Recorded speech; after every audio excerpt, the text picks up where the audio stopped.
আসসালামু আলাইকুম। আজ ৩১ জানুয়ারি ২০২৫ শুক্রবার। শুরু করছি চেঞ্জ টিভি প্রতিদিনের গল্প অনুষ্ঠান। দর্শক, আপনাদের সঙ্গে রয়েছি আমি জহিরুল ইসলাম টুটুল। শুরুতেই সংবাদ শিরোনাম। ছাত্রদের দল নিয়ে হাটে হাড়ি ভেঙে দিলেন ডক্টর ইউনূস। ৪ শর্তে রাজনীতিতে ফিরতে পারবে আওয়ামী লীগ। কঠিন চ্যালেঞ্জের মুখে অন্তর্বর্তীকালীন সরকার। এবার বিস্তারিত। ছাত্র জনতার তীব্র আন্দোলনের মুখে গত ৫ আগস্ট শেখ হাসিনা পদত্যাগ করে ভারতে পালিয়ে যাওয়ার পর আওয়ামী লীগের নেতাকর্মীরা আত্মগোপনে চলে যান। অনেকে ভারতে কিংবা অন্য দেশে চলে গেছেন। এছাড়া অনেকে আটক হয়ে কারাগারে আছেন। ফলে দলের নেতৃত্ব কিংবা কার্যক্রম কোনোটাই এখন দৃশ্যমান নয়। এদিকে ৪৯ বছর আগে ১৯৭৫ সালের ১৫ আগস্ট শেখ মুজিবুর রহমানকে সপরিবারে হত্যাকাণ্ডের পরও ভয়াবহ এক সংকটকালের মুখোমুখি হতে হয়েছিল দেশের সবচেয়ে প্রাচীন এই রাজনৈতিক দল আওয়ামী লীগকে। সেই সংকট কাটাতে সময় লেগেছিল দীর্ঘ ২১ বছর।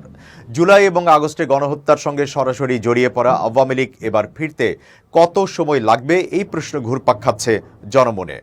সম্প্রতি কাতার ভিত্তিক গণমাধ্যম আল জাজিরাকে সাক্ষাৎকার দেন সংবিধান সংস্কার কমিশনের প্রধান এবং রাজনীতি বিশ্লেষক আলী রিয়াজ। ওই সাক্ষাৎকারে তিনি আওয়ামী লীগের পুনরুত্থানের জন্য ৪টি শর্ত উল্লেখ করেছেন। সেগুলো হলো: ১. ১৬ বছরের শাসনামলে বিশেষ করে ২০২৪ সালের আন্দোলনের সময় সংঘটিত অপরাধের জন্য নিঃশর্ত ক্ষমা চাওয়া। ২. দলের বর্তমান মতাদর্শ পরিত্যাগ করা। ৩. শেখ হাসিনার পরিবারের কোনো সদস্যকে আর নেতৃত্বে না রাখা। ৪. মানবতা বিরোধী অপরাধ সহ সব নৃশংস অপরাধের বিচার নিশ্চিত করা। আবেদন করা তো দূরের কথা, মুচলেকা দিয়ে সরকারের কাছে মুক্তির প্রস্তাব প্রত্যাখ্যান করেছেন বলে দাবি করেছেন সেনাবাহিনীর অবসরপ্রাপ্ত ব্রিগেডিয়ার জেনারেল আবদুল্লাহিল আমান আজমি। এক বিবৃতিতে তিনি একথা জানান। আন্তর্জাতিক মানবাধিকার বিষয়ক সংগঠন হিউম্যান রাইটস গুম সংক্রান্ত একটি রিপোর্ট সম্প্রতি গণমাধ্যমে প্রকাশিত হয়েছে। সেই রিপোর্টে উল্লেখ করা হয়েছে, যেহেতু আজমি একজন সেনা কর্মকর্তা ছিলেন, তাই শেখ হাসিনার কাছে তিনি মুক্তি দেওয়ার আবেদন জানাতে থাকেন। কিন্তু প্রতিবারই তার আবেদন নাকচ করে হাসিনা। সেনা কর্মকর্তার বরাতে প্রকাশিত ওই বক্তব্যটি সর্বৈব মিথ্যা, ভিত্তিহীন, বানোয়াট ও উদ্দেশ্য প্রণোদিত বলে দাবি করেন তিনি। আবদুল্লাহিল আমান আজমি বলেন, ৮ বছরের বন্দি জীবনে আমি কখনো প্রধানমন্ত্রী বা অন্য কারো কাছে মুক্তির জন্য কোনো ধরনের আবেদন করিনি। এটা সবাই জানেন যে আমাকে ডিজিএফআই অপহরণ করে ঢাকা সেনানিবাসের পশ্চিম প্রান্তে কচু খেতে ডিজিএফআই কমপ্লেক্সের ভেতরে আয়নাঘরে দীর্ঘ ৮ বছর প্রাকৃতিক আলো বাতাসীন ও অস্বাস্থ্যকর পরিবেশে বন্দি করে রেখে মানবেতর জীবনযাপনে বাধ্য করে সীমাহীন মানসিক নির্যাতন করেছে। সুতরাং যদি কোনো সেনা কর্মকর্তার কাছে আমি আবেদন করেছিলাম মর্মে বক্তব্য দিয়ে থাকেন, তাহলে তিনি ডিজিএফআই এর অফিসারই হবেন। আজমি বলেন, আমি বন্দি থাকাকালীন ডিজিএফআই এর ৫ জন ডিজি এবং ডিজিএফআই এর যে শাখায় আমাকে অপহরণ করে বন্দি করে রেখেছিল সেই শাখার ৫ জন ডাইরেক্টর ছিলেন। আমি যদি মুক্তির জন্য প্রধানমন্ত্রীর কাছে আবেদন করে থাকি, তাহলে এই ১০ জনের মধ্য হতে ২ বা তার অধিক অফিসারের মাধ্যমেই তো প্রধানমন্ত্রীর কাছে পাঠানোর কথা। আমি এই ১০ কর্মকর্তা সহ সংশ্লিষ্ট সব কর্মকর্তাকে প্রকাশ্যে চ্যালেঞ্জ দিচ্ছি, আমি আবেদন করেছি মর্মে যেই দাবি করা হয়েছে সেই ধরনের কোনো দলিল আপনাদের নিকট থেকে থাকলে তার মূল কপি জনসম্মুখে প্রকাশ করে আপনাদের বক্তব্যের সত্যতা প্রমাণ করুন। তিনি আরও উল্লেখ করেন, বন্দি থাকাকালীন ২০২১ সালের ২৩ মে বিকেলে সেখানকার এক কর্মকর্তা আমাকে বলেছিলেন যে আমি দেশে থাকব না, রাজনীতি করব না, নিজের পরিবার নিয়ে বিদেশ চলে যাব। এই মর্মে একটি মুচলেখা দিলে তারা আমাকে মুক্তি দিতে পারে। আমি সঙ্গে সঙ্গে সেই প্রস্তাব প্রত্যাখ্যান করে বলেছি যে আমি স্বাধীন দেশের নাগরিক, আমি রাজনীতি করব কি করব না, দেশে থাকব কি থাকব না, সেটা আমার সিদ্ধান্ত। আমি মুচলেখা দিয়ে মুক্তি পেতে চাই না। সেই কর্মকর্তা কয়েকবার বললেও আমি আমার বক্তব্যে অটল থাকি। তিনি বলেন, আমি ডিজিএফআই এর সংশ্লিষ্ট কর্মকর্তার এ ধরনের নির্লজ্জ মিথ্যাচারের তীব্র নিন্দা জানাই। ভবিষ্যতে এ ধরনের মিথ্যাচার না করার জন্য আমি সংশ্লিষ্ট সবাইকে অনুরোধ জানাচ্ছি। ছাত্ররা নিজেরাই রাজনৈতিক দল গঠন করছে। এই লক্ষ্যে তারা দেশ জুড়ে লোকজনকে সংগঠিত করছে বলে জানিয়েছেন অন্তর্বর্তী সরকারের প্রধান উপদেষ্টা অধ্যাপক ডক্টর মোহাম্মদ ইউনূস। ব্রিটিশ সংবাদ মাধ্যম ফিনান্সিয়াল টাইমসের প্রধান বৈদেশিক বিষয়ক ভাষ্যকার গিডিয়ন র্যাচম্যানের উপস্থাপনায় একটি পডকাস্টে তিনি এই কথা বলেন। র্যাচম্যান রিভিউ নামের ওই পডকাস্টের কথোপকথন লিখিত আকারে প্রকাশ করেছে ফিনান্সিয়াল টাইমস। বিশ্ব অর্থনৈতিক ফোরামের বার্ষিক সম্মেলন উপলক্ষে সম্প্রতি সুইজারল্যান্ডের দাভোস সফর করেন প্রধান উপদেষ্টা। সে সময়ে ব্রিটিশ সংবাদ মাধ্যম ফিনান্সিয়াল টাইমসের প্রধান বৈদেশিক বিষয়ক ভাষ্যকার গিডিয়ন র্যাচম্যানের উপস্থাপনায় একটি পডকাস্টে কথা বলেন তিনি। বাংলাদেশে আগামী জাতীয় নির্বাচন নিয়ে এক প্রশ্নের জবাবে ডক্টর মোহাম্মদ ইউনূস বলেন, তিনি নির্বাচনের সম্ভাব্য যে দুটি সময়ের কথা বলেছেন তা ভালো সময়, কারণ তিনি জাতীয় ঐক্য ধরে রাখছেন। তিনি এটা থেকে বিচ্যুত হতে চান না। আলোচনার এক পর্যায়ে অধ্যাপক ইউনূস বলেন, একটি সম্ভাবনা হলো ছাত্ররা নিজেরাই একটি দল গঠন করছে। শুরুতে যখন তারা উপদেষ্টা পরিষদ সভা গঠন করছে, তখন আমি 3 জন ছাত্রকে আমার উপদেষ্টা পরিষদে নিয়েছিলাম। আমি বলেছিলাম, যদি তারা দেশের জন্য জীবন দিতে পারে তাহলে তারা উপদেষ্টা পরিষদে বসতে পারে। জীবন দেওয়ার জন্য কি করছে সে বিষয়ে সিদ্ধান্ত নিতে পারে। তারা ভালো কাজ করছে। পডকাস্টে উপস্থাপক এক পর্যায়ে প্রশ্ন করেন, বাংলাদেশ নিয়ে ভারতীয় ভাষ্যের একটি বিষয়ে আপনার দৃষ্টি আকর্ষণ করতে চাই। তারা বলছে, বাংলাদেশের অবস্থা খুবই নাজুক।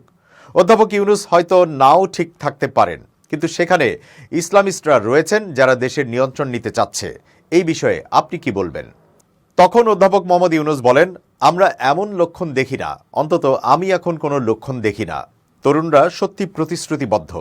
তাদের খারাপ কোনো কিছুর সঙ্গে সংস্পর্শ নেই বা নিজেদের রাজনৈতিক আখের গোছানোর ব্যক্তিগত আকাঙ্ক্ষা নেই।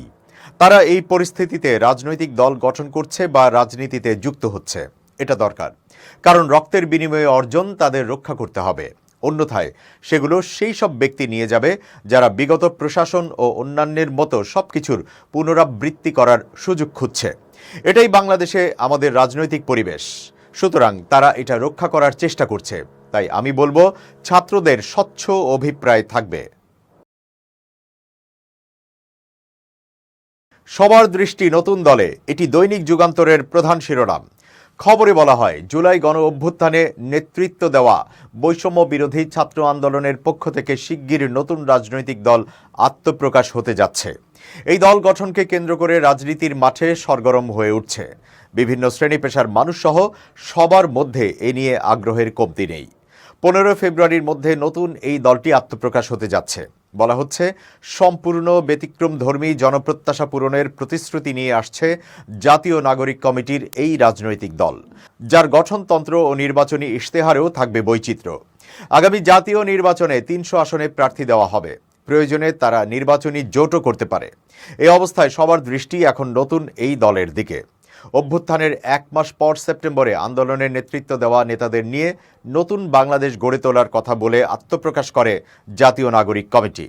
প্রায় 4 মাস ধরে সারা দেশের বিভিন্ন জেলা উপজেলায় কমিটি গঠন করে সংগঠনের বিস্তৃতিও ঘটিয়েছে তারা।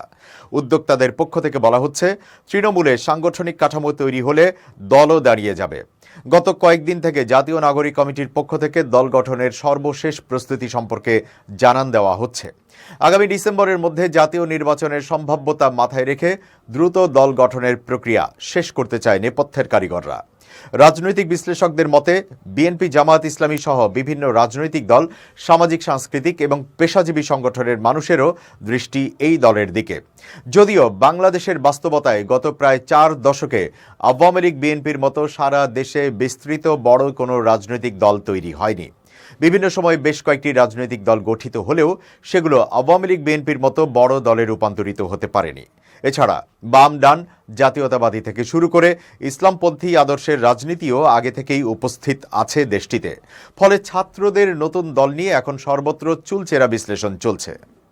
বিশ্বব্যাপী সংঘাত নিয়ে কাজ করা বেলজিয়াম ভিত্তিক নীতি গবেষণা প্রতিষ্ঠান international crisis group ICG Bangladesh গণতান্ত্রিক রূপান্তরের সংকটগুলো শীর্ষক প্রতিবেদনে এই পর্যবেক্ষণ তুলে ধরেছে। আইসিজি জানায়, ইউরোপীয় ইউনিয়ন এবং এর সদস্য দেশগুলো কোথায় শান্তির সম্ভাবনা বাড়াতে পারে তা চিহ্নিত করে প্রতি বছর একটি ইইউ ওয়াচলিস্ট বা ইইউ পর্যবেক্ষণ তালিকা প্রকাশ করে থাকে। এবছরের তালিকায় বাংলাদেশের পাশাপাশি মলদোভা, কলম্বিয়া, উত্তর Korea, Sudan, Great Lakes, Ukraine, Syria, Israel, ফিলিস্তিন ও ইরানের নামও রয়েছে। ইন্টারন্যাশনাল ক্রাইসিস গ্রুপের মায়ানমার ও বাংলাদেশ বিষয়ক সিনিয়র কনসালটেন্ট থমাস কিয়ান বলেন, বাংলাদেশের অন্তর্বর্তী সরকারের মধু চন্দ্রিমা এখন পুরোপুরি শেষ। রাজনৈতিক দলগুলো এবং অন্যান্য গুরুত্বপূর্ণ পক্ষ সংস্কার নিয়ে দর কষাকষি করায় এবং নির্বাচনী সুবিধার জন্য মরিয়া হয়ে ওঠায় এবছর রাজনৈতিক চ্যালেঞ্জগুলো বাড়তে পারে। থমাস কিয়ান বলেন, জিনিসপত্রের ক্রমবর্ধমান মূল্যের কারণেও অন্তর্বর্তী সরকার চাপের মধ্যে রয়েছে, যা সাবেক প্রধানমন্ত্রী শেখ হাসিনার অব্যবস্থাপনার উত্তরাধিকার হিসেবে তারা পেয়েছে। আর অর্থনীতিকে আবার সঠিক পথে ফিরিয়ে আনার চলমান প্রচেষ্টার সুফল বাংলাদেশের জনগণের বাস্তবে পেতে আরও সময় লাগবে। ভারতের সঙ্গে সম্পর্কে এখনও টানাপোড়েন রয়েছে, আর রোহিঙ্গা শরণার্থীদের অদূর ভবিষ্যতে যুদ্ধ বিধ্বস্ত মায়ানমারে ফিরে যাওয়ার সম্ভাবনা খুব কম।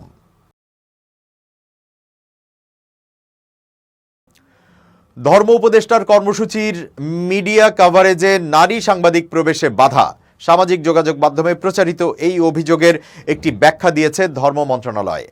জনসংযোগ কর্মকর্তা মোহাম্মদ আবু বকর সিদ্দিকের মাধ্যমে গণমাধ্যমের কাছে লিখিত বক্তব্য পাঠানো হয়েছে। এতে বলা হয়, ধর্ম উপদেষ্টার কর্মসূচির মিডিয়া কভারেজে নারী সাংবাদিক প্রবেশে বাধা এরূপ একটি ফেসবুক পোস্ট সামাজিক যোগাযোগ মাধ্যমে লক্ষ্য করা গেছে। একজন নারী সাংবাদিক তার ফেসবুক ওয়ালে এই পোস্ট করেছেন। পরে অনেকেই বিভিন্নভাবে তাদের ফেসবুক ওয়ালে এই পোস্ট শেয়ার করেছেন। 29 জানুয়ারি চীন মৈত্রী আন্তর্জাতিক সম্মেলন কেন্দ্রে আয়োজিত একটি অনুষ্ঠানে এমন ঘটনা ঘটেছে বলে পোস্টটিতে উল্লেখ করা হয়েছে।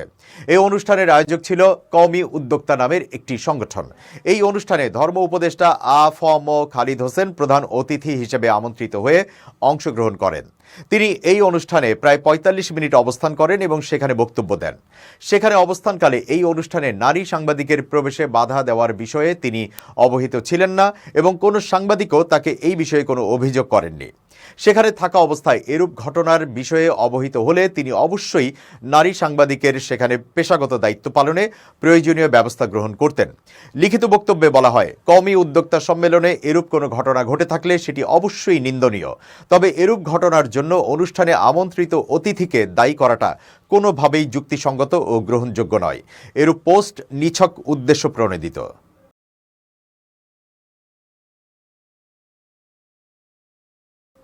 এবার খুব জরুরি 1 মিনিট জানাচ্ছেন ইউনেস্কো ক্লাব পুরস্কার বিজয়ী সাংবাদিক আমিরুল মোমিনিন মালিক।